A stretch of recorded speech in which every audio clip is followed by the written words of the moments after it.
Hey,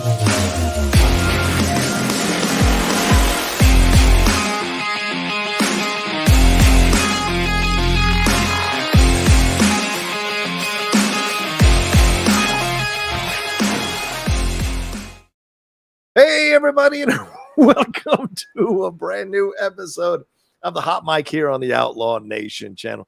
I am the Outlaw John Rocha, but that's not important. Who's joining me is who's important here. Once again, back from the dead of the cold, back from the dead of Toronto, the cold, dead winter of Toronto.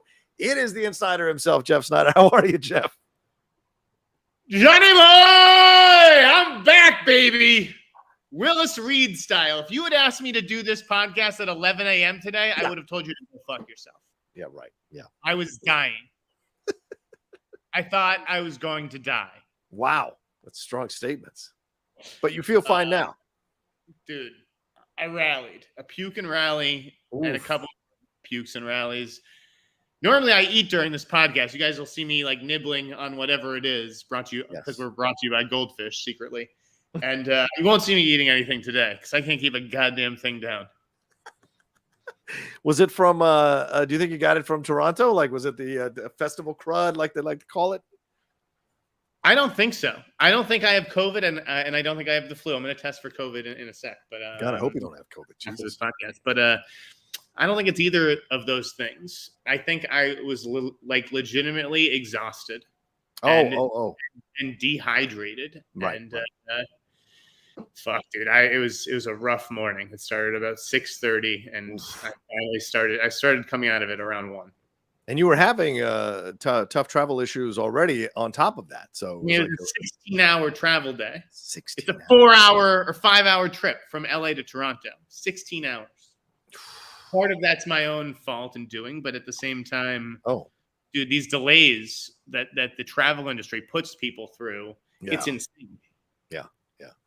Some people, I mean, you've seen the reports online on social media. It's madness how what people are enduring for any number of reasons, of course. So, people saying COVID's over, all that stuff is like an offshoot of everything that happened around that time, unfortunately. So, yeah. And granted, I really didn't wear my mask in Toronto. I wore it a couple of times when I was seated next to someone who was wearing a mask.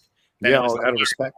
Right, I'll put it on. But most people were not wearing masks. It was probably like 10-15% of people masking. Wow. I had a mask the whole time. You kidding? I mask now in theaters when I go to screenings, for God's sake. Do you? In press screenings? Yeah. Fuck yes. Are you kidding? Even when there's only 30 people in the theater, because I never know. So I always put it on just in case. But yeah. So anyway, what we're getting into today is the world of entertainment. A lot happening, a lot popping off here in the world of entertainment. Certainly. Exactly. A lot of stuff going on right now. Holy shit. Certainly the big stuff happening with Drew Barrymore, Bill Maher, and others crossing WGA picket lines to continue their show. Now, it just came over the wire. I saw WGA and the showrunners meeting that was supposed to happen has now been canceled. And it was a mutual decision. Let's not blame anybody. It wasn't the side or the other canceling. This is a very important distinction, people. Yes. And the WGA and PTP are supposed to meet about when they're going to negotiate again. So it's madness on so many levels. We're scheduling a meeting. This is an official statement to say that we are in the process of reaching out to get someone on the line, to get their boss on the phone, to schedule something at some point, maybe next week. Yeah. And in the meantime, you've got the Levinson group working overtime, planting stories in the trades about what's going on, what's not going on. You saw that in the Hollywood Reporter, they posted, well, neither side knows if they should counter. How dare the Levinson group do its job as publicists, planting stories in the trades. Lying is doing your job. Lying is doing your job anyway. Yes. Yeah, now you guys know what I've been dealing with for fucking 20 years. Yes, fair. That is pretty much the job. Yeah, for sure. So we're going to get into all that. We're going to get into the reactions to the Aquaman 2 trailer, the LANDO news as well. Jeff mentioned Hissan Minaj, the Jann Wenner stuff as well that we're going to get into. So much we're going to cover here on the show today. So strap in, relax, hang out. You've got a rejuvenated Jeff Sneider hanging out with us. So get ready for some wild times over the next hour and a half, however long we're going on today on the show for sure. And remember, Streamlabs super chats are open. You want to support the show? You want to give love to the show? You want a hot mic coming to you every week? Supporting the show is how you do that. You see Streamlabs. You see the Streamlabs address right above Jeff's head. It's also in the description of the video, and it's pinned in the chat. Jeff, I have to say before we get started, I met a lot of fans in Toronto. Oh. Yeah, I got stopped by a bunch of people up in Toronto, whether they were fans of this show or FYC, whatever it was. Right. But we got a lot of compliments, Johnny. So, let's have a great show today. Nice. I like that. Did we get a lot, or did you get a lot of compliments? You're great. half the show, baby. All right. I love it. All right. Well, do you want to start with the Drew Barrymore stuff? We have to. And you know what? I want to preface everyone. Let's give everybody a little trigger warning out there. This may offend some people's sensibilities out there that Jeff doesn't go along with the 99% of people out there. Let's get into it. Why don't you lay out the scenario for everyone? Yeah. All right. So real quick, and I just jumped on and did a live video where I broke down that video minute by minute or second by second. So if you want to watch that after you're done with the show, you can do that as well. But basically, Drew Barrymore came out today, just an hour or two ago, issuing a tear-filled, non-makeup wearing, simple kitchen having apology to talk about her decision to bring the Drew Barrymore show back. She made the decision over the weekend last weekend, which had probably been in the works for quite some time. They dropped it over the weekend so they would get the less amount of press coverage as possible, and they brought the show back. But the reaction was fierce and strong from fans, from writers, from the social media, from the websites, and she was getting pilloried from post to post about her decision. Of course, late last night, Bill Maher decided to do the same thing. Well, no surprise, he's a prick. And they did all of this, and now today, after all the shit she got for it, she issued this 4-minute and 5-second apology. So, Jeff, you've taken off the blanket. Go ahead, have your say on this. Well, let's look at the comments right now. Aiden McHutchison, right? Bill Maher being a scab doesn't surprise me because he's a piece of shit, but I expected better from Drew. And that's what this is about. Yeah. Let's 100%. Make no mistake here. Yeah. We expected better from Drew. That's what it comes down to. Yep. She's America's sweetheart, or once was America's sweetheart. Okay.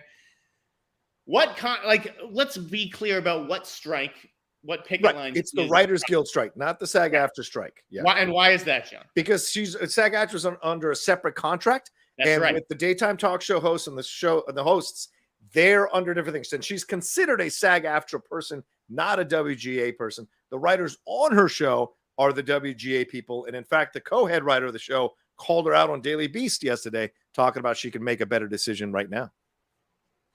I think she made ultimately the right decision, and a decision that she knowingly made that would make her unpopular and draw this level of ire. But one that this is a woman in a no-win situation, right? A no-win situation. Don't tell me right, because I disagree. But go ahead. We're going to get into it. Yeah, that's fine. People are like, why didn't she just wait until after the strike to come back? Do you think that she had that choice, John? Yes. You know what? You're a human being living in the world. Everything is your choice. Everything is your choice. All right. You can pay the writers out of your own pocket. She's no, destitute person. You can figure out a situation. If these late night talk show guys can pay their staff, you can pay your staff. And she could have absolutely waited this whole thing out, stood with the writers, and then came back in full force. She's done now. Let's also just again back up there. Sure. Let's not count anybody's money. Nicolas Cage is a huge movie star, right? Did Nicolas Cage declare bankruptcy? Yes, because he's buying. We know because he has spending habits that are insane. We don't know that about Drew. Oh no, we don't. But maybe she does. Who fucking knows? Okay. The point is that the government. It's not on Drew Barrymore if she doesn't pay her staffs, that she's the villain. I don't think it's on her to pay her staffs. The staffs work for the companies. Again, let's not lose sight of who the villain is here. Well, then you can't do definitely the companies. Well, then you can't talk out of both sides of your mouth on this, Jeff. I don't mean you, I mean her. You can't say with one side of your mouth, I'm doing this so that I can make sure the staff gets money, but I can't pay them because the company should pay them. Which is it? What do you mean? The company should. It's both things. The company should pay them. Now, here's the thing. Okay. Her show, as I understand it, employs 3 WGA writers. Mm-hmm. Now, to me, my understanding of scabbing Yes. is really if a writer, if let's say you or I went in there to Drew Barrymore and said, "Hey, I'll write your show for you. I'm not in the union." Right. That person, that would make me the scab. Wouldn't Yes. make Drew Barrymore the scab. It would make me the scab. In show business, the show must go on. People are losing their homes and their everything in their bank accounts, okay, including myself. The idea that she wasn't presented with an ultimatum, which was very obvious. Mm-hmm. You either come back and do this show now, or however long it is. I don't know that there's going to be a show for you to come back to, Drew. Okay. And so instead of, if you have 100 people working for this show and 3 of them are writers, right? I understand that your heart bleeds for them, but I'm not going to put 97 people out of work. Okay. You know, so over these 3 jobs, it makes no sense. Like, think of, like, I don't understand. How does that make sense? Like, forget the morals of everything. Would you kill 3 people to save 97? This is a hypothetical. Okay. So I hear you, because you're using the old Star Trek argument, the needs of the many outweighing the needs of the few. I understand that. However, let me counter your points. First of all, there is no show without those 3 writers, because nobody would fucking watch if the writers weren't creating fantastic stuff for people to watch. Right now, we'll see about that next you holding week. a light. You holding a light does not make people watch your show. Okay, you running the camera does not make people watch your show, huh? Listen, I'm not denying the role that writers play. That's what I'm saying. Creating things, it won't be the same show. But everyone, like other shows, continued in the past without writers. Okay. And they were scabs. Tuned in because that's the talent that they want to see. Okay. And you're not going to produce as good a show, but you don't need the writers for the show to go on, as evidenced by the show has gone on and will go on. Right. But you do need the writers for the show to be good. And this is the thing. At the end of the day, if people stop watching the show because it's not any good, guess what? You're going to end up without a show anyway, and those people going to be out of a job anyway. So, but you got to try. Why wouldn't you try to preserve the show so that when the strike is over, those 3 people have jobs to come back to? Because you opened your mouth and you made a big deal about standing with the writers. She did that. So right? Responsibility. Strike. Now it's 4 months later. Yes. Guess what? You have to suffer on a strike. Get mad at the AMPTP. Here's what I will say. Here's what I'll agree with you as far as you need to suffer. I don't think you need to suffer. Well, I'm not saying people need to. Also haven't suffered because they actually were not supposed to be working right now. The show is on schedule, is returning basically on schedule. Right. Okay. They started their hiatus in April. So they haven't been missing paychecks. Right. Okay? So even less reason. That is a point where I will agree with you. Yeah. Go on. And today, or yesterday, the California came out and said that they've approved unemployment payment for people who are striking. So there's even less reason for her to come back. Show tape in New York, but they're going to approve it for New York as well down the road. But I'm just saying, those are things for LA. You can't go to the bank and say, "I will pay you my mortgage down the road." Right, but this is amazing to me. You're saying we can't talk about Drew Barrymore's money, but you're assuming that all these people who work on the show are living paycheck to paycheck and can barely feed their families. No, they Nonsense. Are. This is a fact. I'm not saying how you have no empirical proof. People across town. Writers are losing food, but these people, as you said, were already on a break. So none of them have lost money. They've been on the break when they were supposed to be on the break.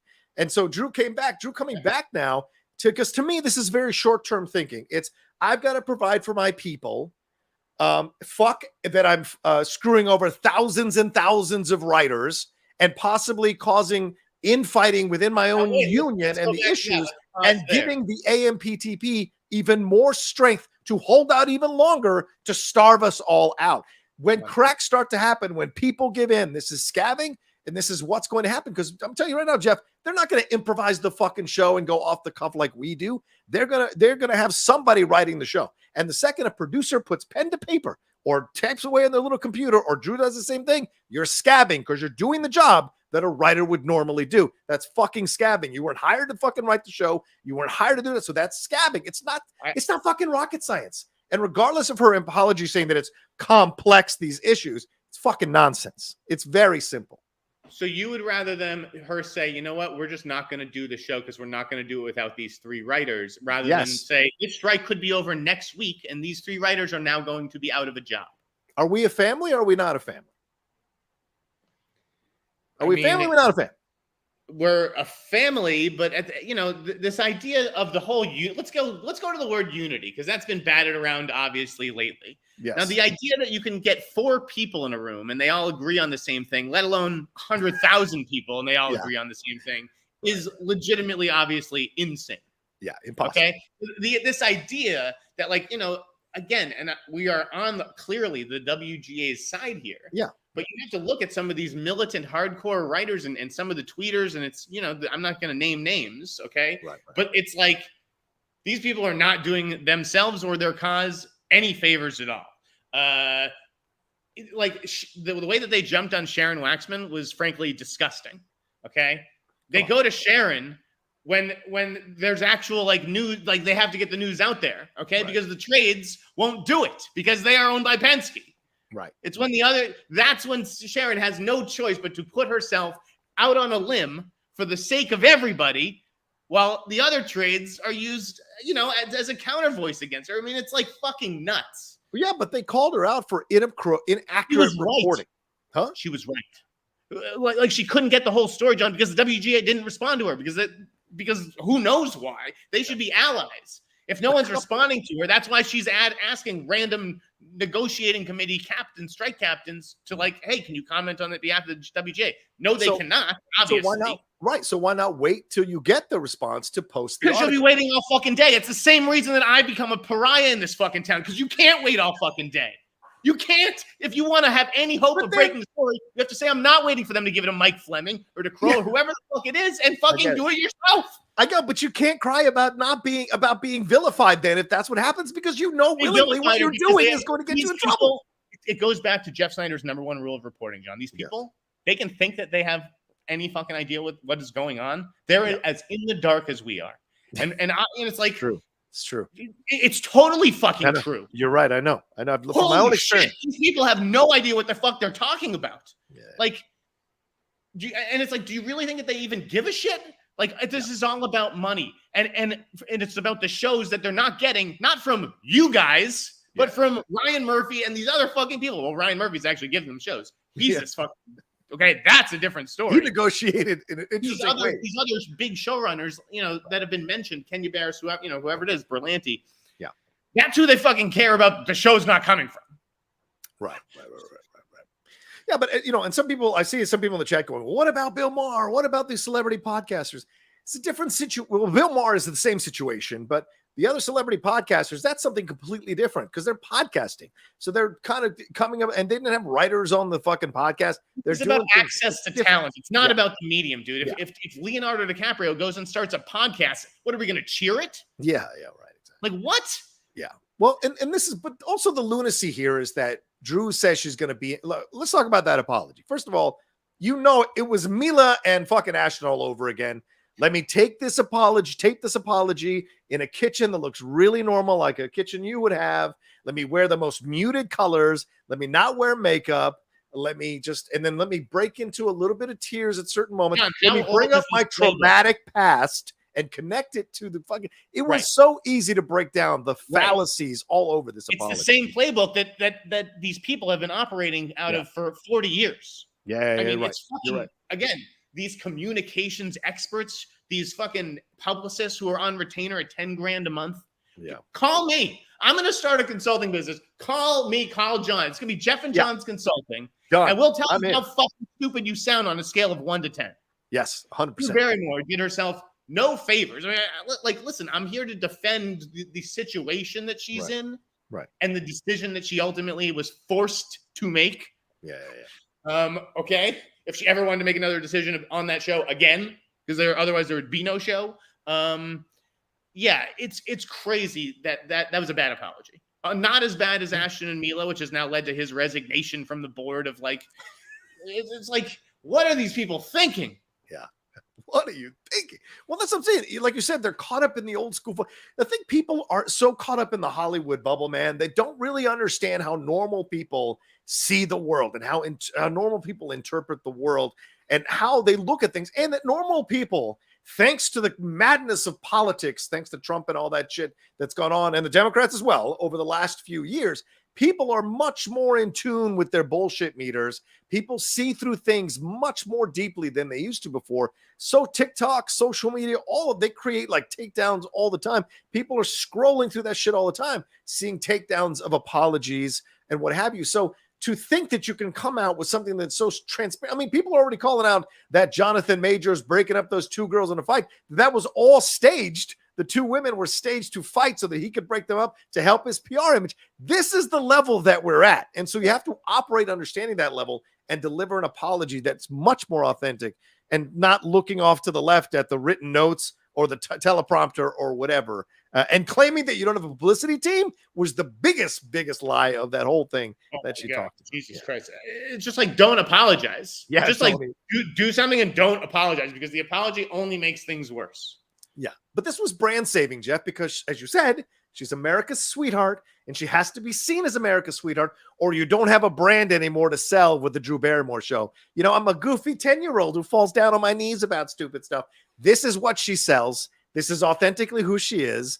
This kind of Arrested Development type of thing. And so let me ask you now, obviously Drew Barrymore has made a lot of money. Off the show.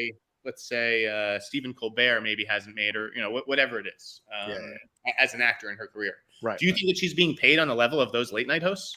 I don't know. Like you said, I can't. I'll tell you, absolutely not.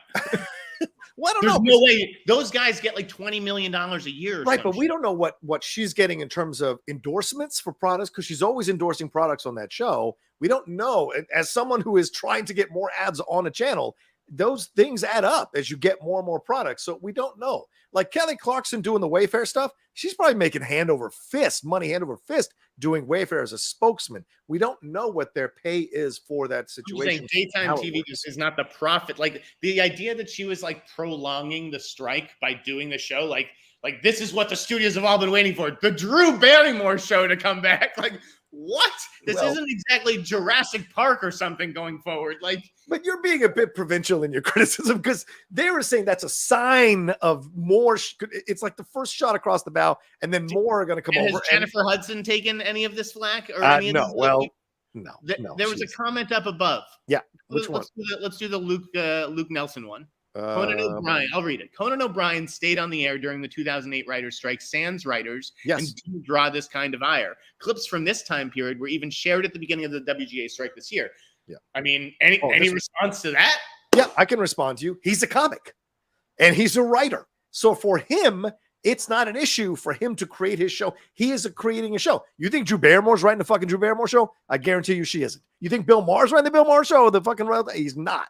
And so that's the difference. Bill Maher is definitely a different situation. Exactly. I mean, it's the same, principle. I don't think that Bill Maher or Drew Barrymore is personally doing this for their own personal fortune. I really don't think that they care. I do think that they care about their crew. I disagree with you. I do believe that. I don't know why that explanation is so dismissed like you just did it. I do. I don't think it's true because you and I know Hollywood people, brother, and they are like moths to a flame of a spotlight. And if you take a spotlight away from them after too long, they're starving and they become crazy. And so they need to have that attention. And especially Bill Maher. Holy fuck, especially Bill Maher. Bill Maher is like, he's like, I won't do this, or this on the show. And it's like, but that's the show. Yeah, so what are you doing on the show now? It's not like, I don't watch his panel discussions. I'm not interested in them. I tune in for the new rules every week. And if there is no new rules, then I won't be watching Bill Maher. It's as simple as that, really. Who's going to do the research on your show? The writers do the research on his show. So you're going to do your own research. You're going to Google. And Bill Maher's one of those skeevy guys who he's going to have like non-union writers working under the table that he's sliding money through with buffers so that they can hand over the information to him that he can use on these interview segments or on these panel segments of his show. So it's ridiculous. But Conan's a comic. Conan's a writer. So for him, it's a different situation. Drew Barrymore she's not a comedian enough. No.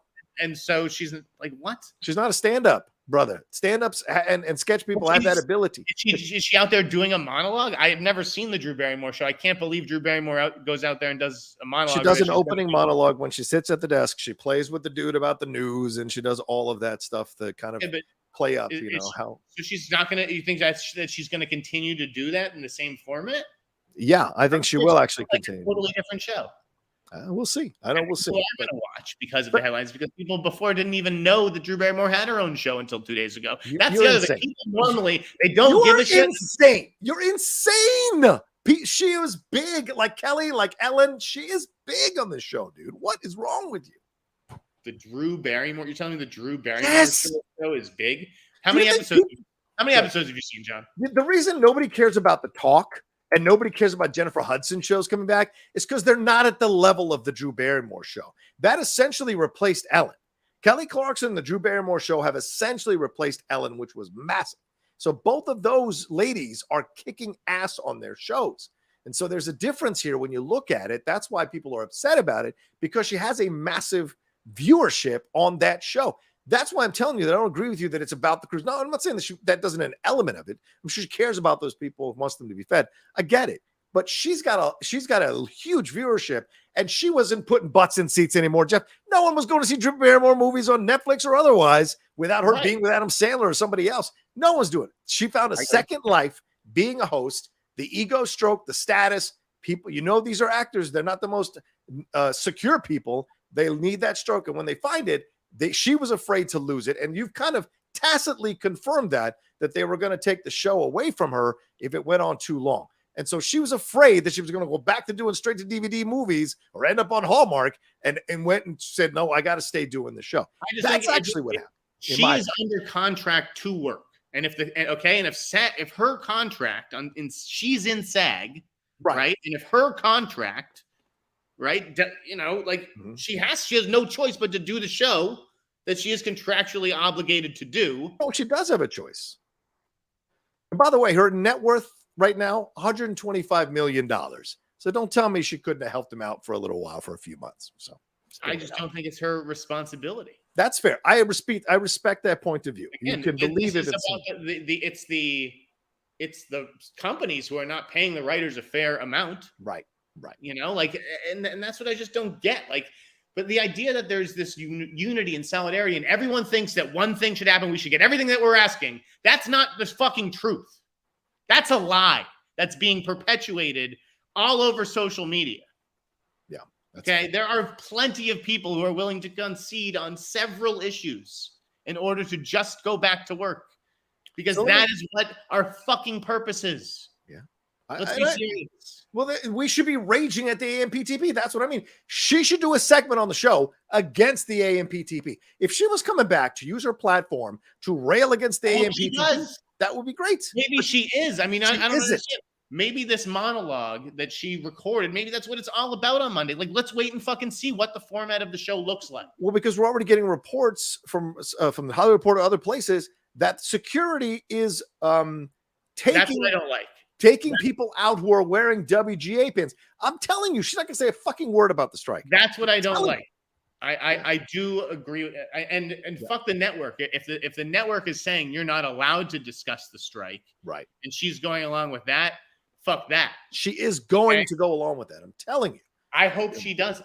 But and I'm not okay with them taking people's buttons away and shit. If you're going to be an audience member, you should be allowed to wear whatever it is you want to wear. And if everyone in the audience is wearing it, then I guess you have no choice but to show that audience. But you're also, if it's 3 or 4 people, stick them in a fucking corner of the audience. Let them enjoy the show. You don't have to put them on camera. Right. Isn't that what this is really about? Is Drew Barrymore going to see these buttons out the audience and freeze up and be like, oh my God,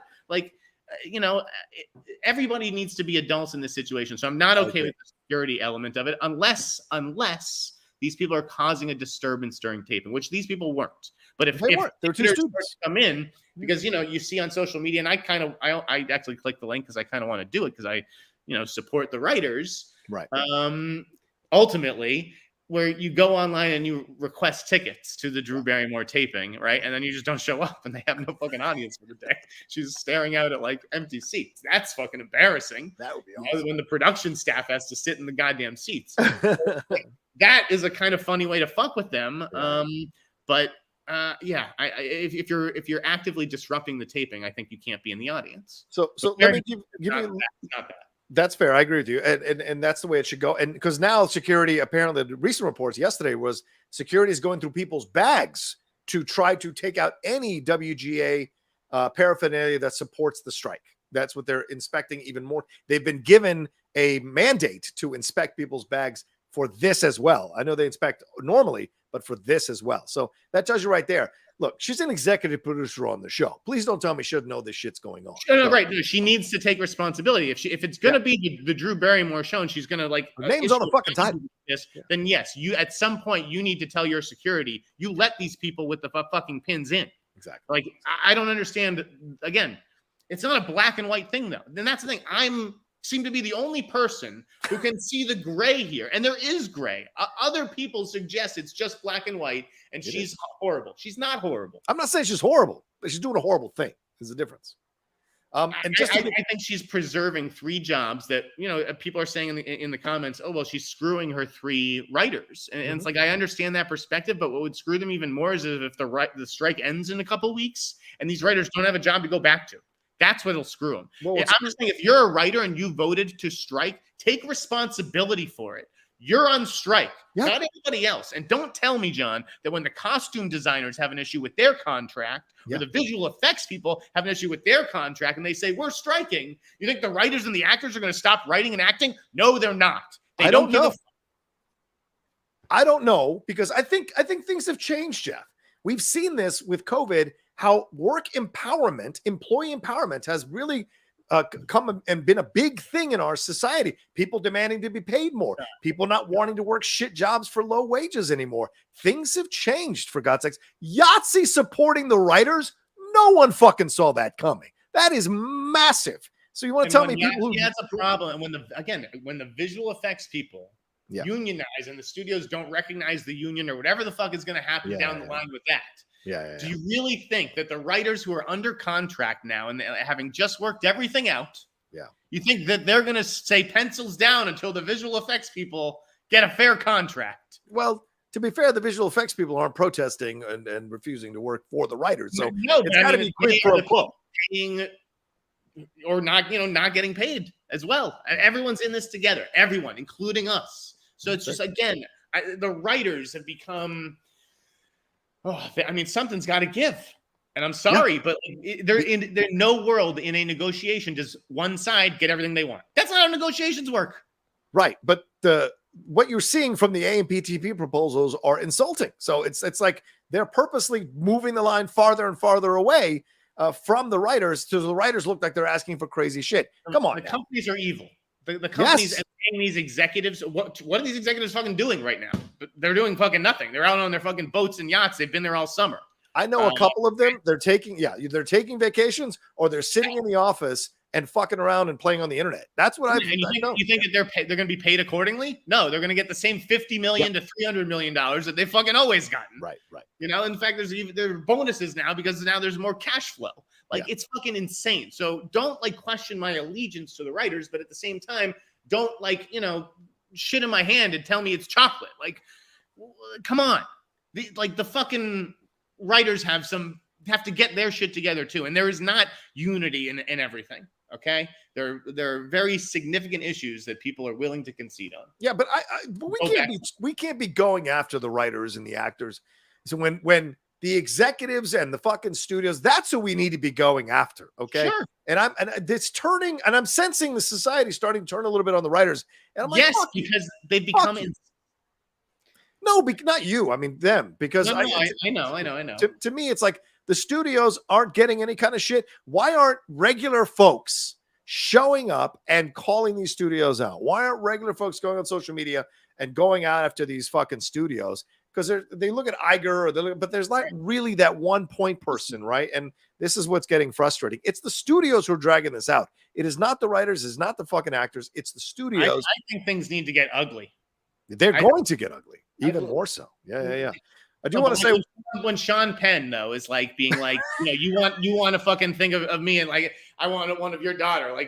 That's the way these people almost have to think about it these days. And obviously that was kind of a crass thing for Sean Penn to say. It was, but I don't know how else to get through to these people. They're basically monsters, but at the same time, the writers have not done themselves all the favors, because it is tough reading some of them, just leaping upon anybody who's it's like when you or I say something, if I say something that's not like 100% like, oh, like black people are the greatest or women are amazing, you're called a racist or a misogynist, right? Right? If you criticize, not if you say that. I get called out all the time. Just like the slightest criticism of someone who's a woman or black, whatever. Oh, you're a misogynist. Oh, you're racist. Yeah. And that's sort of what it's become, right? Where you can't criticize writers of the WGA, or else, oh, you're a scab. Oh, you're siding with the unions. Like, that's not really how anybody is thinking of this. Trust me. But at the same time, fucking relax, guys. Fucking relax. Well, they can't relax, Jeff, when they're live. I'm freaking out too, but like, shit. I do want to say something here to give a little background. I'm trying to help. Trust me.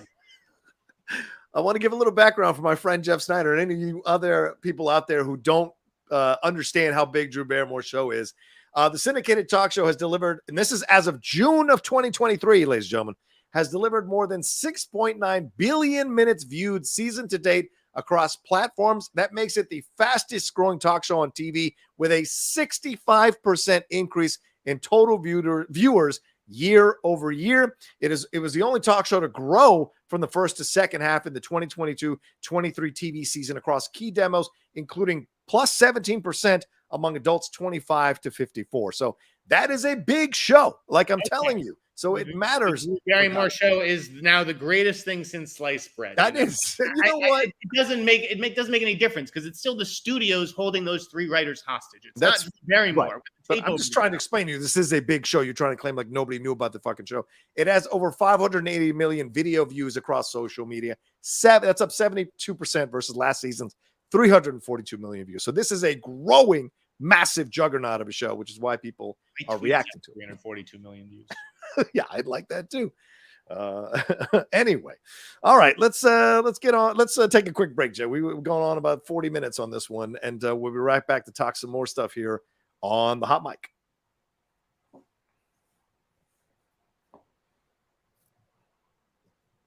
All right, we went to our neutral corners, Jeff. Let's take a look at some of the. What else you got this week? Let's hit some of these Streamlabs super chats that have come through from people.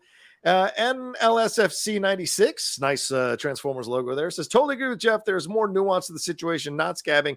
What about the other daytime shows? What about celebrity podcasters? Yes, the other daytime shows also are possibly scabbing. Celebrity podcasters, as I think we said, if that's a different situation, they're not going to reference their stuff. They're very aware of what they're doing. There's no writers on a celebrity podcast show. It's not that quite. Yeah, someone texted me to say it's a chicken shit thing to say that The Talk and Jennifer Hudson aren't big enough to criticize, even though they're doing the exact same thing that Drew Barrymore's doing. Yeah, whether it's chicken shit or not, it's factual. Who gives a fuck if it's chicken shit or not? It's factual. Mr. Poppy said, I look forward to the hot mic every week. Love watching you two go back and forth. Great points by both of you. This show is always riveting. Riveting. That's a good compliment, Jeff. Jay West says, do you think Drew Barrymore will be kicked out of the WGA for this? No, she's not in the WGA, from what I understand. She's in the SAG-AFTRA. If she was in the WGA, she'd absolutely be scabbing.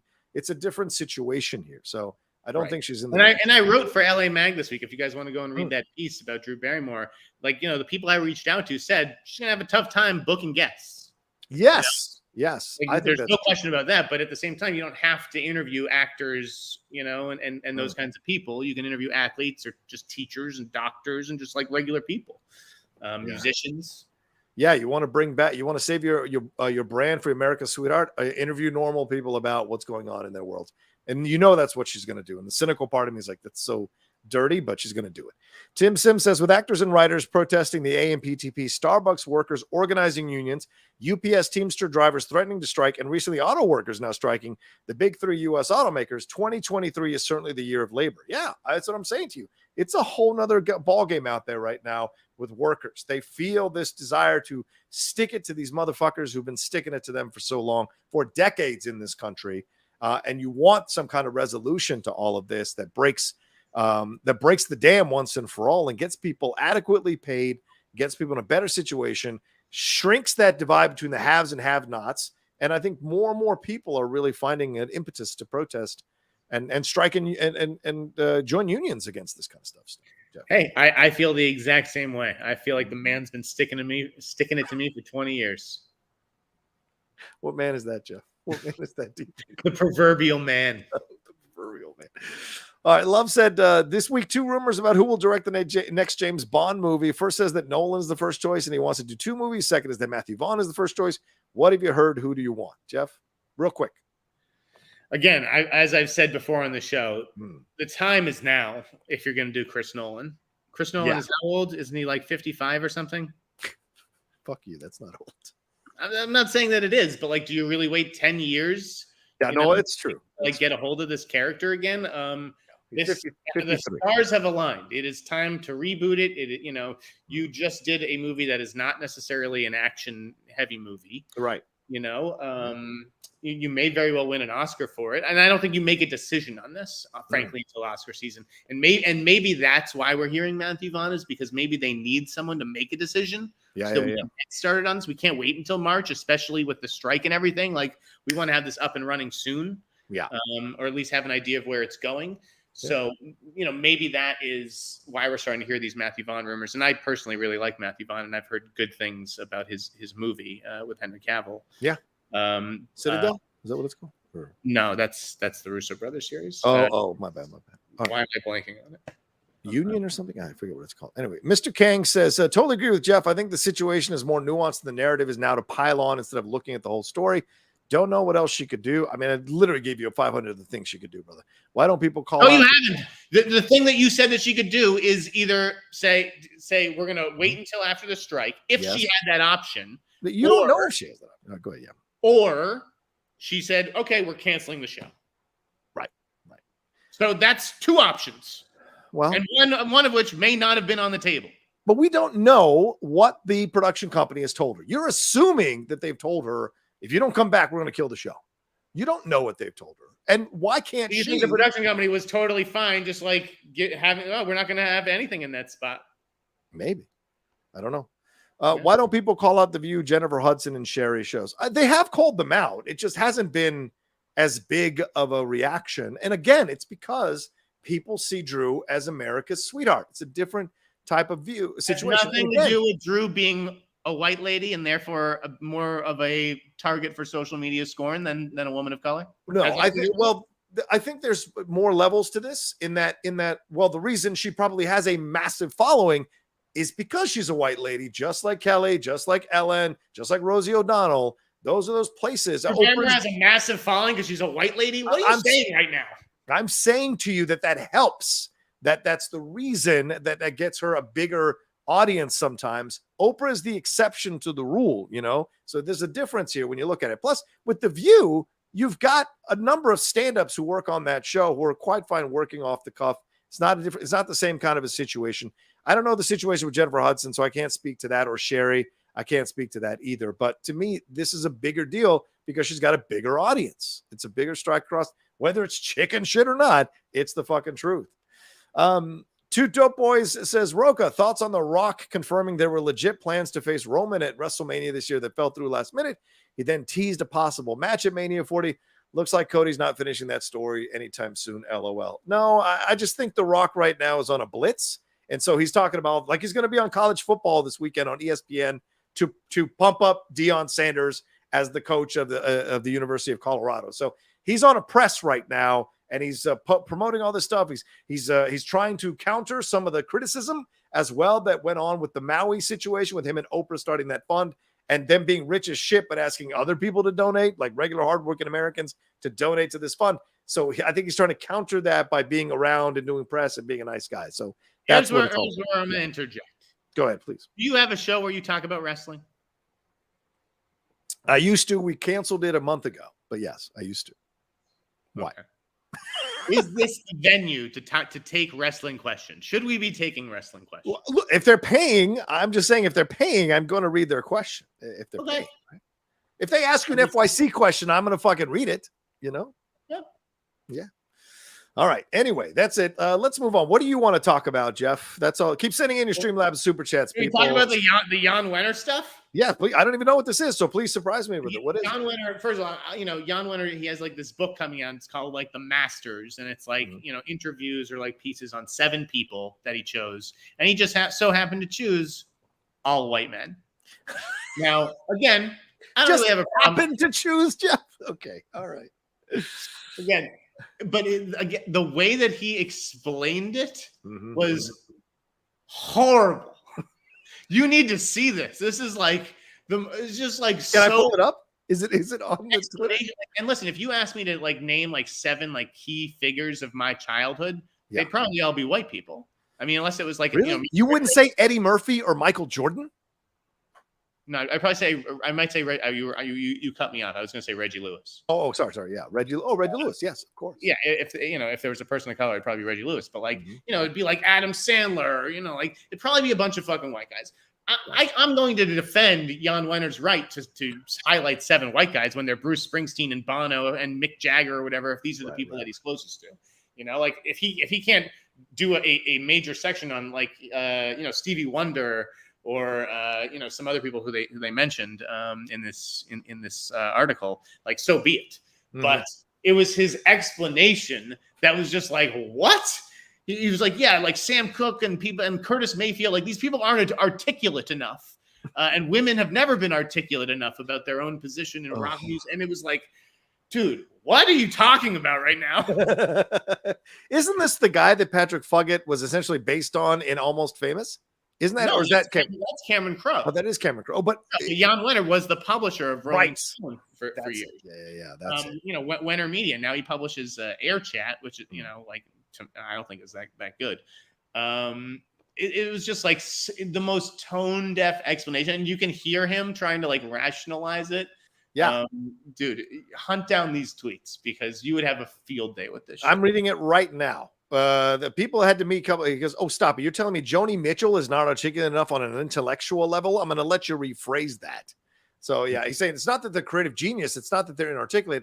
Although, go have a deep conversation with Grace Slick or Janis Joplin. Please be my guest. Joni was not a philosopher of rock and roll. Oh my God! What a dummy! What a fucking dummy, man. I mean, to say this kind of stuff is just mad. This shit is way worse than like Drew Barrymore going back to work some shitty talk show that you, I, and everyone else complaining will never fucking watch anyways. Like, what? I've watched the Drew Barrymore talk show. It's not bad. You have watched the Drew Barrymore show? Yeah, of course. You got to sample things and see what they're all about. You got to sample things in life. Look, I used to watch soap operas when I was 15 years old. It's a big Days of Our Lives fan, man. I'm like 39 years old for everyone in the chat. 39. I was born in 1984. And for those who don't know, Jann Wenner, was a co-founder of Rolling Stone, the magazine. So, like, that's why he feels he has a voice. But look, I'm not surprised by another white crotchety old man saying dumb shit like this. I mean, society is way more influential to the culture, than Drew Barrymore almost. Like, this guy's been at the helm of fucking Rolling Stone. But I do think nowadays, most of the new generation has no fucking clue who Jann Wenner is and could give a shit about his opinion. You're right. I just had to get in a Jann Wenner. No, absolutely. Because he never fucking hired me. And I'm definitely not bad-mouthing wrestling. By the way, grew up on wrestling, but I just don't really see if I can't add anything to the conversation. This is a show where John and I have a conversation. Yeah. And, like, I don't know, maybe there was another venue where you can ask John your wrestling. No, if you guys are going to ask these questions, make them connected to like film or television. Like somehow weave that in the conversation. I think. Listen, we can take a wrestling question every episode. Sounds like we can't. It's just like I feel left out here. Oh, what's the Hissan Minaj thing? You threw that as well as something you want to talk about today. The Hissan Minaj thing is like, people are like, oh, he made up things in his stand-up comedy act. Like, oh my God. Lay the groundwork? It's to make people laugh. The stories don't actually have to be true. Okay. Well, will you lay the groundwork so people can follow along? So Hissan Minaj is he's now going to possibly be the host of The Daily Show. He was a stand-up and he was part of The Daily Show for a long time. Him and Ronnie Chang had a fantastic back and forth a few weeks ago that you all need to watch about Asians and COVID and all that. It was genius. So he came out in an interview. This was in the New York Times or one of these outlets and said that some of the stories he talks about growing up Asian and some of the racism he encountered were actually fabricated stories, but for him, because they didn't happen to him, but they happen to people he knows, but he just put himself in the place of the people he knows experiencing this. And so he's getting backlash for this a little bit, saying that he didn't experience as much as he's claiming he experienced. So where is the line on something like this, Jeff? Especially with a stand-up documentary. What the fuck? This is a stand-up routine designed to get people to laugh. If you can say something that isn't true, that's funnier than what really happened, you say that thing and you get the bigger laugh. That's how comedy works. Why do I need to explain this to people? What has happened to our country? Right. I mean, it's stand-ups. If you go into stand-up comedy thinking you're going to get a history lesson about that person's life, it's not 100% true. So you'll be surprised. You might be surprised to learn that they're playing certain things up in order to get jokes or get reactions. And it is one thing to lie about running into the bill or, surviving 9/11. Right, okay? of course. Like Steve Ranazizi, okay? That's not what we're getting at here, folks. Yeah. Like, what the fuck? And other such nonsense said, how much do I have to pay for you two to do a whole video about the wrestler? 500? Yes. I would say 1,000. Let's do 1,000 so we can split the 500 each. How about 1,000? 250 a person's pretty fair to do a 2-hour podcast. Do a 2-hour show about the show. Do they mean a watch along or do they mean a conversation about it? I'll happily do that for an hour. No, I think we could do a watch along and like a commentary and give it to this guy privately. 500 bucks. I'm down. 500. Let's do it. Let's make it happen. Love the check don't bounce. All right, let's see. All right, Jeff, the Aquaman 2 trailer came out. Thoughts on the Aquaman 2 trailer? A bit muted in the reactions and a bit mixed as well. I mean, is DC in for another absolute bomb in this film? No. Okay. I think that we all thought the first one was going to bomb and it didn't. So, and it was abysmal. It was horrific. And it made $1 billion. So I think that this one will be just fine, even if people have kind of stopped caring. They will not have stopped caring to the tune where this becomes a bomb. Do you want to see the movie after the trailer? Like, what did you think of the trailer? Did it seem pretty standard, or did you not think it was that exciting? What did you think of the trailer?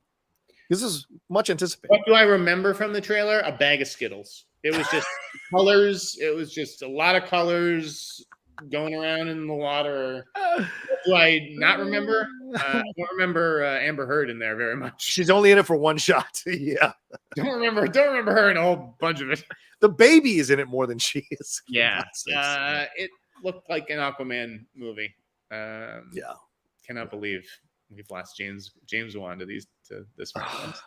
I know. And he said in an interview with Collider, I think probably talking to Frosty, he said he's gonna he said he's got plans for more of the Momoa-led Aquaman. So do you think that's just all nonsense and bullshit in the air, or do you think they're waiting to see how this one does to see if they're gonna keep Momoa as Aquaman? Because the big rumor is that this is his last stand as Aquaman and he's gonna go be Lobo in the DC universe.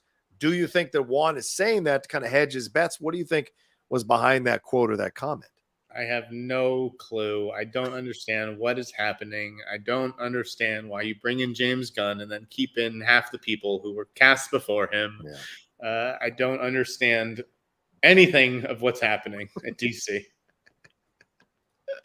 I don't understand it. Make it make sense. That's understandable. Well, I liked I liked the trailer. I was surprised because I didn't like the movie like you, Jeff. I thought that first movie was terrible, just absolutely terrible. I got in trouble when I was at Collider reviewing it, called it a paint by numbers type of directing. People got super mad at me. But like, to me, it's a boring ass movie. It doesn't work. And it's ridiculous. And then this time Manta is back and he's bigger and tougher than ever. And he's basically playing Killmonger in a DC movie. So to me, in the end, though, I hope it's good. I didn't mind the trailer. I enjoyed the trailer, but we'll see if the movie's going to be any damn good, because it just feels like James Wan it turned up to 100% there for sure. 1,000%. What else did I want to ask you about? Where did I have it here? I thought I had. Oh, yes. Let's talk about the Barbie situation before we go to another break here, Jeff. They are now wanting to lobby for best original screenplay, not best adapted screenplay. And we say adapted because it's Barbie characters. It's a world that was already created. And they use that world to create the script and use it as a basis for the script. Do you think this is fair? And there have been some fuzzy lines between adapted and original, which I didn't know about in doing research for this. So do you think it's fair? Do you think they should be considered for original because it's not actually doing the Barbie dream house and life in the Barbie world? It's actually showing something about our world. What do you think about this? I actually think it's really tricky. And I don't envy the Academy in having to make this decision. I think that based on, people are like, look at this and look at that. I think the only thing you really have to look at is probably Glass Onion. Oh, yeah. It was adapted because that character existed before. Right. And I know Barbie has not existed before technically in live action, form in a movie or whatever, but the character existed. Yeah. And so did Ken, and so did the Malibu Dream House, and just certain things that are in the movie. I think at the end of the day, you can't open the door, and you have to leave it at this is adapted. Right. I do think it will make the switch. Obviously, I'll tell you right now, yeah. Greta Gerwig and Warner Brothers probably do not give a shit where it is. I think it's only being placed in a certain category or over another due to could we win this? What? You're saying they don't give a shit, but Warner Brothers is campaigning for it to be best. So they do care what category it's in. No. There's caring, and then there's winning awards. Okay? I see. At the end of the day, they don't care what you call it. It's does it have a better chance to win an original screenplay Oscar than it does the adapted screenplay Oscar because Oppenheimer is adapted? Right. Then yes, it does. Then yes, it does, and we're going to do original. That's all it boils down to. I don't think Greta is really like, but this was original. And you know what? That's the tricky part is that it was original. Mm-hmm. I think this is one of the year's most original screenplays, even if I didn't, entirely love the movie. It wasn't. I don't disagree with you. Guy, right? Yeah. But I think at the end of the day, there is enough about it that it should qualify for original, but it makes it a slippery slope. And I think the Academy has to do adapted. Yeah, and they may have been planning this since the beginning because the on-screen credits read based on Barbie by Mattel. And not, quote, previously published material based on previously published material, which is usually how your film gets qualified for adapted screenplay is you put that on there on the screen. It makes it eligible for submission. A couple of notable things, a couple of notable films that have switched over. Moonlight was nominated for Best Original Screenplay and won, even though it was based on a play, but the play was never published. So they kind of got away with that. Did it win original or did it win adapted? Yeah, it was labeled as original by the WGA due to the play because it was based on it never being published, but it was moved to adapted by the committee. So I guess what I'm trying to say. Because it was adapted. Yeah, right, because it was adapted. Sorry. So they moved it. Another two, the other ones are here, Syriana, The Ballad of Buster Scruggs, and then Loving, which wasn't nominated. That was also switched over. Tricky. Yeah. It's tricky. It's tricky. But I agree with you. I think it does deserve qualification for original screenplay. It's more than just Mr. Potato Head in Toy Story because that was original, okay? And Toy Story, Mr. Potato Head obviously existed, but was there really like a Mr. Potato Head world and universe? Not really. Right. He was just a fucking potato with some parts. Barbie came with a world and characters that someone else imagined. Right. And I think that's where the distinction is ultimately going to be is that these characters in this world did not fully come out of her own imagination. Jeff, breaking news from a couple hours ago. So I guess not breaking is hard, but I got to get your thoughts on this before we go to break here real quick. Hugh Jackman and his wife, Deborah Lee Furness, have announced that they are separating after 27 years of marriage. They met on the television series Corelli in Australia in 1995, married the following year. They share two kids, Oscar and Ava, both of legal age here in this country. And they released a statement. Your thoughts? What does this do for you, Jackman? What do you feel about this separate? It frees him up to make 20 more Wolverine movies, John. Now that he doesn't have to spend time with that family and his wife, he'll be down in the closet a whole lot more. I think it's really sad. I was actually really surprised by that news. Yeah. I thought that they had one of, the most just fucking rock solid marriages in Hollywood. Obviously been together for quite a long time and do have kids together. So, my first instinct is that it's sad and I feel bad for the kids. 100%. I'm sure there will be things said. Yes. There have been, and we'll leave it at that. Yeah, for a lot of years, people felt that people were surprised. Let me just put it at that. People were surprised. There were comments made on red carpets, and there were people insinuating certain things. So we'll see if any of that comes out. Certainly, we're not at liberty to discuss any of that because nothing's been approved or confirmed. But there have been whispers about things, and don't care either way. Yeah, we'll just leave it at that. Says he loves it when Jeff does his 80s toy commercial announcer voice. All right, it's good stuff. Crossfire. Oh my God. All right, let's take a quick break and we'll jump into some more stuff and see how much energy Jeff has left in his body right after this.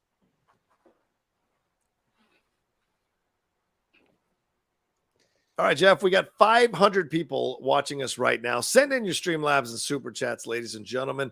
Send us your support for everything we got going on here in the on the hot mic here on the Outlaw Nation. Jeff, another story popped up here. HBO Max, they did a comparison of all these streaming services, and they found that HBO Max, now known as Max, canceled shows at a higher rate than Netflix or Apple, who had the lowest. Apple did, or Hulu, or any of these other streaming services. Stuff. And considering Netflix is usually the one people like give a shit or go after for canceling shows, were you surprised by the numbers and the percentages of shows that are canceled by Max here and leading the way on these streamers? Well, first of all, it's tough to even distinguish Max and HBO because so much of Max is HBO. Right. Yeah. True. So it's not, but this isn't about HBO shows being canceled. It's about Max shows, right? And Max shows, what shows have worked besides like maybe Titans and like Doom Patrol? Like there were a couple of DC shows, and just like that, have they had a lot of breakout hits? Is the Winning Time HBO Max or Max? Oh, that's proper HBO. Okay. So I just think there's a lot of stuff that like you think of as Max that's actually HBO, and when you take all that stuff out, they don't have a very good track record of like greenlighting things, because obviously if there's anything that's like really good, it's probably coming from HBO or you know, Max has very much unimpressed me. And again, what am I watching right now? Because I'm very grateful and fortunate to have seen, season 2 of Winning Time, which I thought was fantastic. Yeah. But aside from that, that is not Succession. That is not Game of Thrones. What are people watching on Max and HBO on Sunday nights? Like, what is the big thing? It's a fair point. There's no content. But that really doesn't have, it has a little to do with the strike, but not everything. Like these guys were fucking unprepared for this moment. The big show that we're missing is True Detective. Right. Like, which is being pushed to January. Yeah. That covers what, 6 weeks? Like, what else is happening in HBO land? Well, this is it comes in at 26.9%. Max does.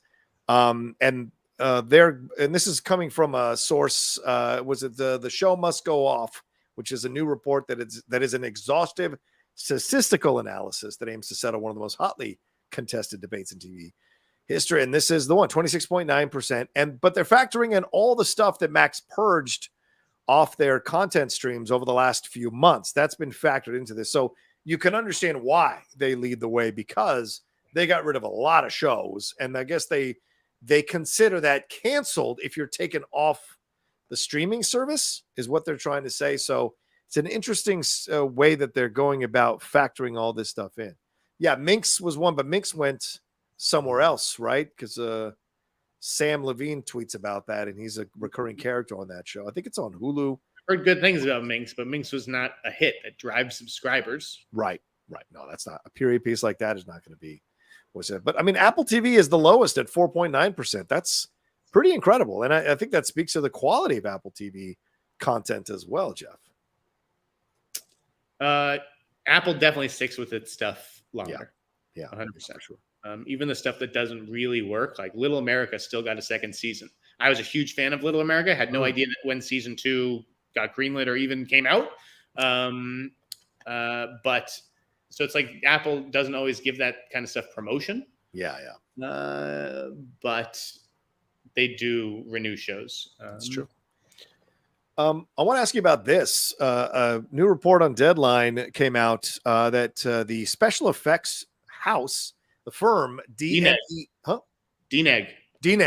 is asking staff to either take up to a 25% cut or join a loan scheme to lower costs. And they are working on Dune Part 2 currently right now. They have 10,000 plus employees across the globe and those employees have been given 11 days to make the choice. And they believe that their contracts will be terminated if these employees don't agree to these measures. The cuts will largely be determined based on salary, with most expected to be cut, their salaries to be cut by 20 to 25% for 7 months. The loans are being presented as an option for those who can't afford to take such a large cut at this time, and ultimately work out to a similar percentage amount in terms of salary cut. So this is a way there. The studio or the firm is saying that this is DNEG is saying that this is their way of trying to keep people at their jobs. What are your thoughts about this, especially on the heels of Marvel FX claiming that they are now going to unionize? I'm in the same boat. I've already been straight with you guys. Like I'm operating on basically a 50% pay cut right now, and it's not easy because my life, the lease that I signed, the bills that I have to pay, it's not designed for a 50% pay cut. But 50% is better than 0%. And it's a pretty rough job market right now, particularly for someone like myself who's outspoken. So, it's if you can't make a living going the corporate route, you have to go independent, and very few people are able to do that and make the kind of living I want to make or whatever. Johnny's very fortunate. I am fortunate. I'm very fortunate. Yes. So my heart goes out to these VFX folks, but I assume that most of them will take the 25% pay cut because it is just brutal out there, and there's no there are no new movies in the works where it's like we need the visual effects done ASAP. But people have it harder than anybody. I'm telling you, the visual effects is fucking brutal, and there's so many people here on like work visas, and it's like you lose your job, goodbye, you're out of the country, going back to wherever you are. All the work's migrating to India. Every fucking company is building outposts in India. It's bad. I want to play you something scary, and I don't know if I can. I don't know if I can do it, but. I don't know if I can do it, actually. Maybe I can in a little bit. I'll play you something because you're speaking about jobs being outsourced, and something popped across, and I was like, I wanted to get your thoughts on it because I was just going crazy as I was listening to it. But I don't know if I can bring it across. We'll see. Anything you want to pop in? There's other stories we have in our rundown, but is there anything you want to talk about that we haven't hit on? AMC taking down fucking that Saw spoof. Geez, please talk about it. We're preposterous. What are you doing, AMC? Like, social media hasn't been kind enough to you already. The only reason you still exist is because of social media. You're not going to let fucking Saw and Lionsgate have some fucking fun? Jesus Christ. Yeah. It was weird. It was weird that they did that. Like, why would you do that? Like, it just I was Lionsgate. I'd fucking pull the movie out of AMC theaters and say, okay, Saw fans, you want to see Saw X? Go to Regal. See how AMC likes that fucking move. I mean, I'd obviously be cutting off their noses, maybe despite their own face, Lionsgate, since AMC is the biggest theater chain. But it's like, what the hell? What the hell, AMC? It was genius. It was hilarious. Yeah, I agree. What are your thoughts on the Jonathan Majors situation here, breaking up a fight? I know we we referenced it earlier. My hero. Do you believe it though, Jeff? I mean, do you believe that this is actually what happened? I just don't care either way. So Jonathan, what if it did? What if I believed it 100% and Jonathan Majors is just, wow, breaking up a fight between two women? What does that have to do with anything? Did he or did he not assault his girlfriend? That's basically all I give a shit about. Right. That's a fair point. Yeah, what? Exactly. Yeah. Who cares? Yeah. Whether it's staged, whether it's true, it's immaterial. Okay. Immaterial to the witness. I hear what you're saying. To the case at hand. So let's look. We haven't talked about your TIFF. Let's go. Let's get into TIFF. What about Lando? Oh yeah, let's talk about Lando. Okay, so this came out in Pablo Torre. By the way, I didn't know Pablo Torre has a podcast, or that was the title of his podcast. But shout out to ESPN's Pablo Torre for that, having a podcast. But on the podcast, Stephen Glover, Donald Glover's brother, was being interviewed, and he mentioned and said that at this point, they're turning Lando into a movie. They're still in the initial stages, but it's not necessarily going to be a series anymore. It's going to be a movie. And remember, they supposedly just took over writing this from Justin Simeon. So your thoughts on this, Jeff? Do you think this is going to work? I personally I'm trepidatious. And I don't know that a fourth Star Wars movie is what people are clamoring for. And I don't know that a Donald Glover as Lando Calrissian movie is going to be making millions and millions of dollars. What are your thoughts? Here's the thing. I think that there's been a lot. Obviously, I broke the original story, and at the time, it was I don't want to call it an assumption because I think it's more than this. It was more than an assumption, really. Yeah. That it was, they were taking over the Lando project that Lucasfilm had been sort of developing, whether successfully or not with Justin Simeon. So no one disabused me, I would say, of that particular notion. However, if you read carefully, and I don't even know if I've read carefully, to be honest. I don't know if I've read in the trades, but did it confirm that it was a theatrical movie?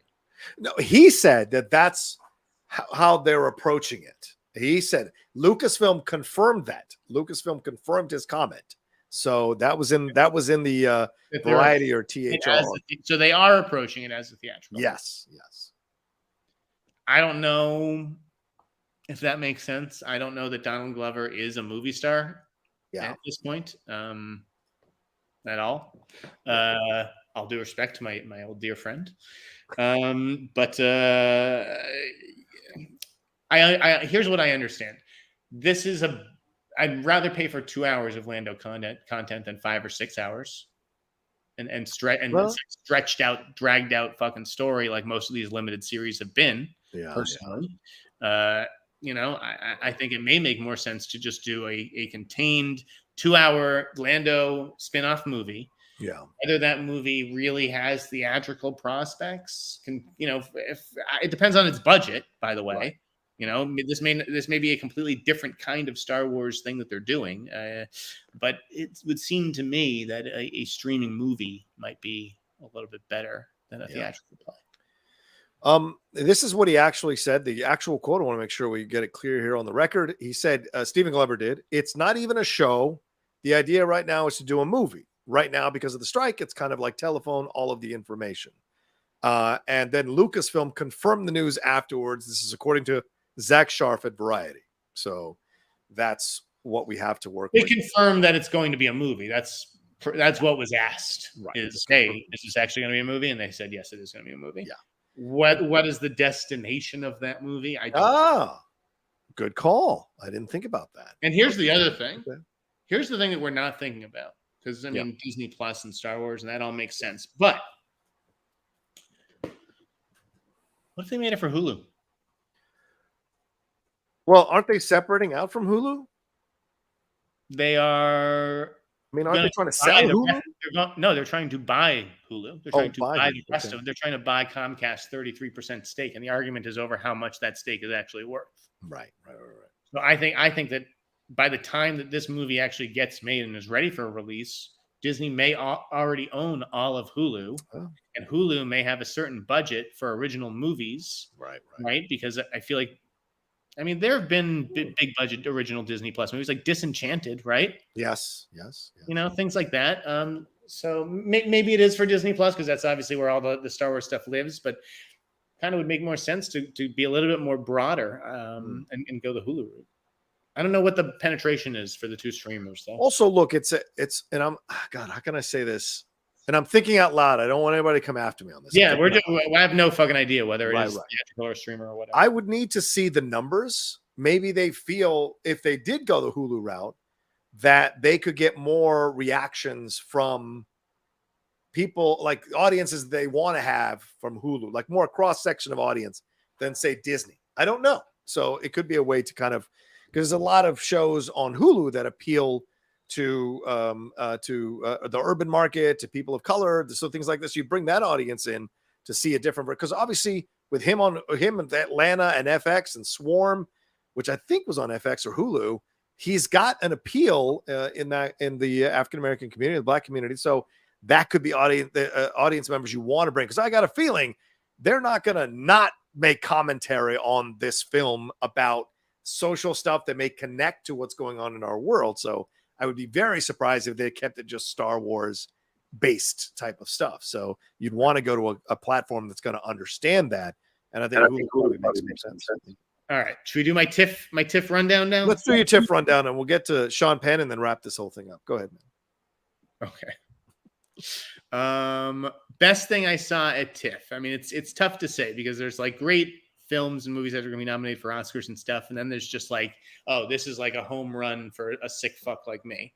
Yeah. So we'll start there, which is Anna Kendrick's movie, Woman of the Hour, which is a terrible, terrible title. Did she direct? This is the one she directed? Is that correct? Yes, directed it and stars in it, and Netflix bought it for $11 million. A great purchase on Netflix's part. This movie is chilling. It tells the story of the dating game killer, Rodney Alcala, played by Daniel Zavato, in a unbelievable turn. That is truly like a young D'Onofrio. Yeah. And she just directed the hell out of it. I thought it was fantastic. It gave me the creeps. It also has like a really dark kind of sense of humor about it. A home run for her on her first crack at the bat. Like cool. Others, like I don't know if she'll be like the next Greta Gerwig or Liz Banks or whatever, but she's talented, Anna Kendrick. Next movie was Memory. The Jessica Chastain, Peter Sarsgaard movie. He won Best Actor in Venice for that one. It's about a guy with dementia and his relationship with his a woman who becomes his caregiver. That was excellent, from Michel Franco. The Holdovers from Alexander Payne was great. Oh, good. Good. Really, really good. I just saw the trailer again today. I'm excited. Yeah, I mean, Giamatti, Randolph, she's going to be in the mix there.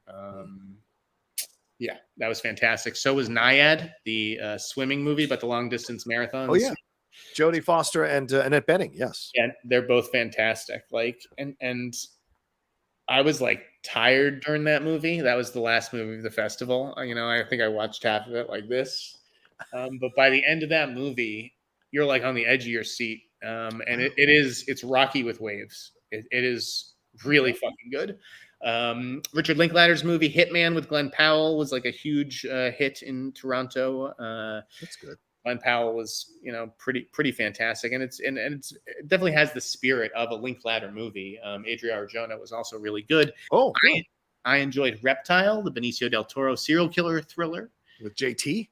Definitely a flawed film, a first film, from a music video director guy, Grant Singer, but I just think he's a singular performer, Benicio del Toro. I don't think there's anyone else like this fucking guy, and there never will be again. And he is riveting. Yeah. Anatomy of a Fall, I liked. I didn't love it. I was expecting it to be a masterpiece. I thought it was just very good. Sandra Hüller was fantastic. She will be in the mix for Best Actress this year. Didn't love her other movies as much. The Zone of Interest. That's the Jonathan Glazer film about a family that lives next door to a concentration camp, Auschwitz, basically. Or maybe it's not Auschwitz, but it's a tough movie to watch. It's obviously very chilling, but it didn't stick with me. I've seen a lot better Holocaust movies. This is all about, the banality of evil and the way people can just carry on with their lives living next door to something like that going on. But I don't think it's going to resonate with voters. Dream Scenario was good. That's a Nicolas Cage movie. Oh yeah. That one got a lot of positive buzz out of that was pretty interesting. Even if you don't ultimately love it, it's a fascinating premise. It's basically a Nightmare on Elm Street if it was a dark comedy about like a schlubby professor who starts to appear in everyone's dreams. But then those dreams start to curdle into nightmares. Oh, interesting. I enjoyed Michael Keaton's movie Knox Goes Away, in which he plays a hitman with dementia. Dementia was all over the festival. It was big. And James Marsden plays his son, and he shows up in the middle of the night. He hasn't seen his father in 15 years. He's like, "Dad, I just killed somebody. I need your help." So that was good. Next Goal Wins I liked, but it definitely not as good as like on the Jojo Rabbit Hunt for the Wilder People level. It's like Is he declining? Is Taika declining, man? Is he being stretched too thin? Because just being Taika. He's found like this is what people works. This is what people expect from me. Is like this like irreverent. Like this is how I talk, and and that's good for certain stories. It doesn't work for all of them. I thought it kind of fit this one. Okay, but like Fassbender isn't great here. I didn't love it, but there was enough to like. Holiday was a little foreign movie that's like the Amanda Knox kind of story or whatever. Oh wow. But, basically about like a woman who is accused of being a murderer, and then she's acquitted, but everyone doesn't matter. Like everyone still looks at her funny. Finest Kind is Brian Helgeland's movie. It's like a bunch of fishermen who turn to a life of crime to sustain. It's with Ben Foster and Toby Wallace and Tommy Lee Jones and Jenna Ortega. Damn. It was okay. Okay. Seems like a script that was written 30 years ago, which is what is true. Dumb Money, I'm going to wait. Dumb Money was okay. Can I chime in? I saw this the other day. I liked Dumb Money. It's The Big Short light, but I think it still got the job done in what it was going to show. And I liked America Ferrera. I liked Anthony Ramos in the movie. and I enjoyed Paul Dano very much. I wish they'd given Shailene more to do. Pete Davidson was good for what he was involved in, and they made it easy to understand what was going on here because it's a very complex thing. So for me, it worked, even though it wasn't on the level of like Big Short. Oh my God, John! Look how much money I just made. I can't see it. 421. Money I just made. Zero. Oh my! I'm making that. This is the whole movie. This is what I'm getting at.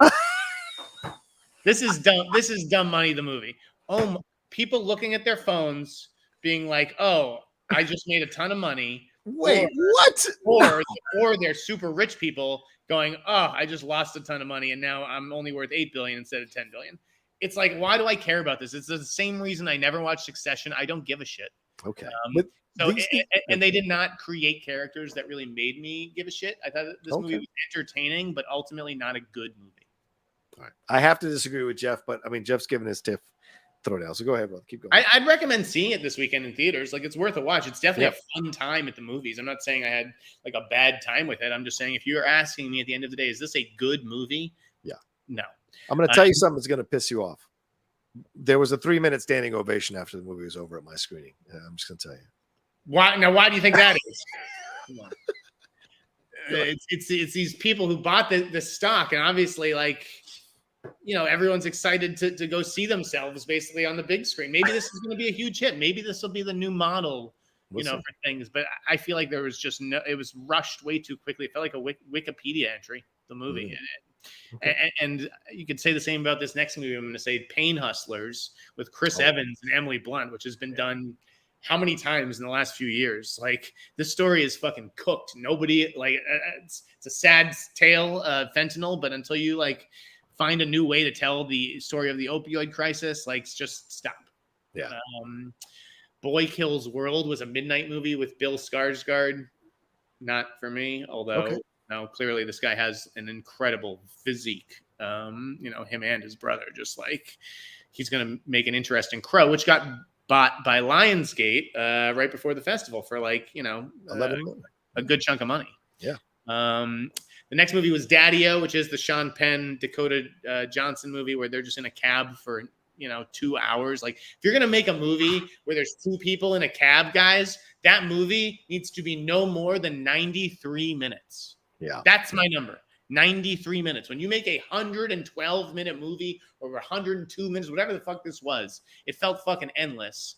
And it was just boring, and the conversations dried up. And Sean Penn's great. I mean, he's fucking Sean Penn, but Dakota Johnson did not have the juice for this kind of scenario. Next up, I got 4 more. Hell of a Summer from Finn Wolfhard, the Stranger Things kid. Oh, yeah. He directed this one with his pal Billy Brick. It starts out okay. No, this is a boring slasher movie that plays it way too safe. Like, dude, if you're gonna make a fucking slasher movie at a summer camp, you gotta give me some kills. Okay, this is weak. Naga was like an Arabian midnight movie about like a girl who, she finds herself in the middle of the desert and needing to get back home at a certain time to like make curfew because her father's very strict. Didn't care for it. Dix the Musical. This is something that's like, some people will love this movie. Maybe it's destined for cult status or whatever. This is for people who like watch Adult Swim and love Tim Robinson and like, this kind of stuff. This was not my cup of tea. This was excruciating fucking agony, starring 2 guys who can't act and can't sing, and yikes. This is off Broadway garbage from A24. But you know what? A24 may be right in that maybe there's an audience for it. Okay. The worst movie that I saw, the most movie that I saw was easily Mother Couch, which is Ellen Burstyn, the great Ellen Burstyn. Yeah. Okay, sitting on a couch at a like B-list IKEA store and refusing to stand up. And Ewan McGregor and Reese Ifans play her sons with Laura Flynn Boyle, wherever they dug her up from. Wow. Okay. And Taylor Russell, who is the only good thing about the movie, she plays like the store owner. And it's just like this dysfunctional family drama playing out at this IKEA, and it's supposed to be this absurdist comedy, and it was unwatchable. Okay. That was my TIFF. 21 movies. should be on the poster. Excruciating fucking agony. Jeff Sneider, the hot mic. Yeah, absolutely. Agreed for sure. Wow, Laura Flynn Boyle. Yeah, I haven't heard about her in quite some time, for God's sakes. Real quick, I saw A Haunting in Venice. Did you get a chance to see this, Jeff? Have you seen this? I missed A Haunting in Venice. Okay. I see a lot of people saying it's the best one, but then I saw Eric Weber freak out last night, and I feel like I trust Eric Weber more than the rest of you. What? Eric Weber freaks out every 3 days, man. Come on. Give me a break about God. I love about Eric Weber. Yeah. That and his amazing shiny chest. I can see myself in that chest. I like the angle. I like the angle of how he shoots. It's smart. It's a unique angle that he uses for his videos. I'll tell you, my camera would be tilted the other way if I was taking my own selfies. I don't have anything to brag about from the waist up. Yeah. Here's what I'll say. I liked it. I thought it was good. I don't think it's as good as the first one, but it's certainly better than the second one. And and Brana takes a very unique approach to the direction of this one. He removes sound in certain moments that I think is something that that adds to the horror and the tension and the stress throughout the movie. It is an Agatha Christie story, so you're not going to get like, that kind of stuff. But I liked the performances, and I went in not thinking it was going to be a good movie, so I enjoyed it. The only negative was Tina Fey. She is just horribly miscast. I cannot stand her on the big screen.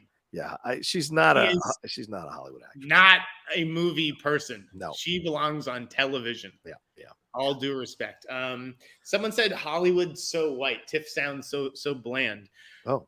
Listen, I will grant that I did not seek out some of the bigger movies with people, it's from people of color. So it's like Sing Sing just got bought a few minutes ago by A24. That's a Coleman Domingo movie where he's putting on like theater inside of a prison.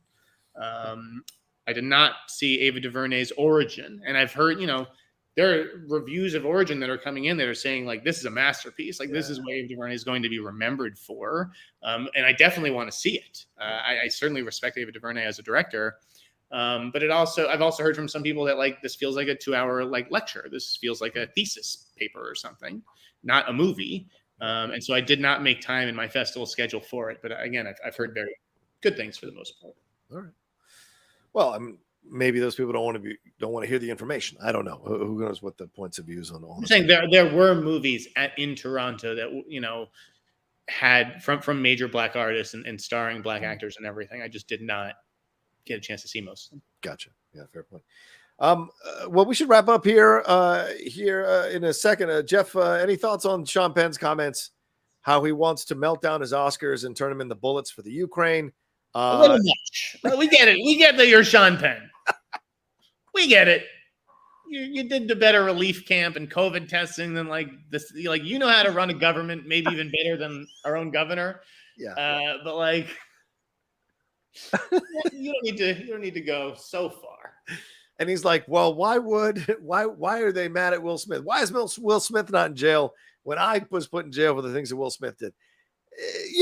Let's work on your amnesia here, Sean Penn, because some of the stuff that you did to Madonna was absolutely horrific with a fucking baseball bat. Okay, there's two different things between a guy who was mad at a joke at his wife's expense and certainly shouldn't have slapped Chris Rock, but it was from a place you could kind of understand, versus a guy who tied up his wife and beat her with a baseball bat, allegedly beat Madonna with a baseball bat. This is not good. It's not even remotely comparable. So, yeah, you don't have to prove to us all the time. I think as Jeff just kind of referred that you're Sean Penn. You don't have to prove. We get it. We know you're Sean Penn. You don't have to keep saying crazy shit. So, yeah, I agree with that. All right, we got some more Streamlabs, but we're at a half hour. So let me take a quick break, and then we'll hit those Streamlabs and get on out of here right after this. And for those of you who don't know, I do that for the podcast version of the show. If you haven't signed up, we have a podcast feed for the Hot Mic. Please help us get as many people as possible subscribe to that so we can get some ads on the show, on the podcast show, and make some money off that as well. Jacob Allen says Argyle. That's the name of the film that we were trying to find. Argyle. That's a rough deal. Brian Brawler says the line is if it's funny, it's good. The line is if it's funny, it's good. Yeah, sure, I guess. Alex Tornai says, happy Friday, guys. Love the show. Jeff, I saw that you were selling a ticket for The Boy and the Huron on Twitter. Did you see it? If so, Can you share any thoughts? I'm very excited to see it. I did not see it. I had to do interviews during that time, which I need to get back to as soon as the show wraps. Okay, sounds good. Spencer Milne 19 says, just finished movie number 11 of TIFF. Got to be honest, this year was meh. Loved American Fiction and Naiad, though. I don't think it was meh. I think that there was actually a lot of good stuff. And I missed American Fiction. That was another one of the movies, with Jeffrey Wright, who's supposed to be amazing. The directorial debut, I think, of Cord Jefferson. I really wanted to see that. I was bummed I missed that one. Gotcha. Why? How is he watching these? Is it still available? Like, can you buy the online? The festival's still going. What? Oh, wow. Yeah, the festival goes until like Sunday or whatever. Wow. All right. Momra says, any tea news or word on Beverly Hills Cop 4? Stay tuned to LA Mag. Oh. I wrote a whole thing for them on Beverly Hills Cop 4 for their upcoming. Ooh. For something that they have coming up. Yeah. Good promotion. Empire Fan 1980, last one, says, did you see Poor Little Things? I heard it's wild. Didn't see Poor Things. It's just called Poor Things. But yeah, I've heard that, it is very, very graphic in its sexuality. And I've heard Emma Stone and Mark Ruffalo, are fantastic in it. Okay. All right. Streamlabs wise, Puerto Geekin says, just wanting to recommend 2 low-budget indies that have been pleasant surprises: Fremont by Babak Jalali and A Perfect Day for Caribou by Jeff Rutherford. Thanks for your fantastic work, guys. I saw Fremont. I liked it. I thought it was okay. Okay. It was a little slow for me. But it was a great premise. Maybe that's what it was. I think it was I thought it was such a great premise, and I was a little disappointed by where it went. But it's about a girl who takes a job inside of a fortune cookie factory and basically puts her number or whatever. She's like looking for love, and so she like puts her number or something in a fortune cookie. Wow. So it's a very, it's a promising debut. I'd keep an eye on that director's next movie, but it's black and white. It's a tough one for me to personally recommend to general audiences. Okay. I will say this: Theater Camp is out on Hulu now. If you guys have Hulu, check out Theater Camp, for God's sakes. Watched it last night again. Yeah, it holds up. I thought it was hilarious. Yeah, agreed. So two dope boys. Last Streamlab here to counter the wrestling, because you had an issue with the wrestling one. He is countering, saying, Jeff, when's the next episode of FYC dropping? With the Emmys delayed, you got plenty of time to catch up on Succession. LOL. Also, what new categories would you two like to see added to the Oscars and Emmys in the future? All right, when's the next episode dropping, brother? FYC. No idea. Haven't taped one in a while. Mance has been dealing with some stuff, and so we've just been respectful of all that. Okay. And can't wait to get him and Perry again together. I mean, with the fall festivals, he was in Telluride. We were all in Toronto, I think, at some point, maybe. But yeah, love to do it again. Don't know what categories to the Emmys I'd add. I'd say that the Emmys probably have enough categories. Yeah, I say the only thing I would add to Oscars is either stunt or casting. That's the only two that I would add to Oscars overall. But yeah, the Emmys have a shit ton of categories. They're more than fine. Casting, I'm telling you can't. I don't think you can do it for the Oscars. I think it's just too tough to say who casts. What are we giving them this award for? Like the stars of this movie, who this casting director did not cast. I think it's tough. Look, I mean, we landed on the moon, Jeff. I think we're going to figure out how to delineate who did what. Stunts, though, is becoming egregious. Yeah. Eric, I think I read your Streamlab. I hope I haven't missed it. Those are the only Streamlabs I've got available to me to read. So hopefully we didn't miss it. All right, let's wrap it up, Jeff. I know, like you said, you got to get back to your interview. So thank you so much for hanging out with us, everybody. Love the chat. We always love the chat, the lively chat. The Streamlabs Super Chats means a lot to us. Thank you so much for supporting us, Jeff. Please let people know where they can find you after we just had another great show here at the Hot Mic. AboveTheLine.com, LAMag.com, the Insnider on Twitter. Yeah. And yeah, next week I'll address some of the rumors that I feel like I've seen out there regarding certain geek properties. I'm going to sort out what's what. All right. Jeff, Aaron Rodgers injury, what's next? Real quick. What do you think? I think he's back next year. Does Tom Brady come to play for the Jets this year? You wish. No. Just throwing it out there. Crossfire! As for you can find me at The Rocha Says on Twitter, Instagram, and TikTok, The Outlaw Nation on Twitch. And please remember to subscribe to the channel. We crossed 30,200 subscribers just last night. Keep marching towards that 50. Please subscribe down below and hit that bell button if you're watching the show for the first time or you haven't subscribed.